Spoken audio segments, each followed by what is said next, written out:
Hello guys, welcome back to Hampi ವಿಡಿಯೋಗೆ ಎಲ್ರಿಗೂ ಸ್ವಾಗತ.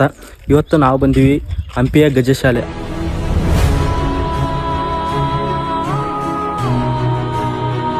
ಇಲ್ಲೇನು ನೋಡ್ತಿದ್ರ ಇದೇ ಹಂಪಿಯ ಗಜಶಾಲೆ. ಇದನ್ನ ಇಂಗ್ಲಿಷ್ನಲ್ಲಿ ಎಲಿಫೆಂಟ್ ಸ್ಟೇಬಲ್ ಎಂದು ಕರೀತಾರೆ. ಈ ಕಟ್ಟಡವನ್ನು 15ನೇ ಶತಮಾನದಲ್ಲಿ ವಿಜಯನಗರ ಸಾಮ್ರಾಜ್ಯದ ಸಮಯದಲ್ಲಿ ನಿರ್ಮಿಸಲಾಗಿತ್ತು. ಆ ಕಾಲದಲ್ಲಿ ಸಾವಿರಾರು ಆನೆಗಳು ಇದ್ದರೂ ಕೂಡ ವಿಶೇಷ ಕಾರ್ಯಕ್ರಮಗಳಿಗೆ ಮಾತ್ರ ಕೆಲ ಆನೆಗಳನ್ನು ಮಾತ್ರ ಇಲ್ಲಿ ಇಡಲಾಗುತ್ತಿತ್ತು. ಈ ಸ್ಟೇಬಲ್ಸ್ ನಲ್ಲಿ ಒಟ್ಟು 11 ದೊಡ್ಡ ಕೊಠಡಿಗಳಿವೆ. ಮಧ್ಯದ ಕೊಠಡಿ ತುಂಬಾ ದೊಡ್ಡದು ಮತ್ತು ವಿಶೇಷವಾಗಿ ಅಲಂಕರಿಸಲಾಗಿದೆ. ಮಾವುತ ಒಳಗೆಗಳು ಪ್ರತಿ ಕೊಠಡಿಯ ಹಿಂಭಾಗದಲ್ಲಿ ಸಣ್ಣ ಬಾಗಿಲುಗಳಿವೆ. ಇಲ್ಲಿ ನಿಂತಾಗ ರಾಜರ ಕಾಲದ ವೈಭವ ನಮ್ಮ ಕಣ್ಣ ಮುಂದೆ ಬರುತ್ತೆ. ಆನೆಗಳ ಮೆರವಣಿಗೆ, ಸಂಗೀತ, ರಾಜ ಸೌಂದರ್ಯ ಎಲ್ಲವೂ ಮನಸ್ಸಿಗೆ ಕಾಣಿಸುತ್ತವೆ.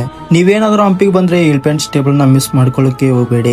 ಈ ವಿಡಿಯೋ ಇಷ್ಟ ಆದ್ರೆ ಇವಾಗಲೇ ನಮ್ಮ ಪೇಜ್ ನ ಫಾಲೋ ಮಾಡಿಕೊಳ್ಳಿ. ಮತ್ತೆ ಮುಂದಿನ ವಿಡಿಯೋದಲ್ಲಿ ಸಿಗೋಣ.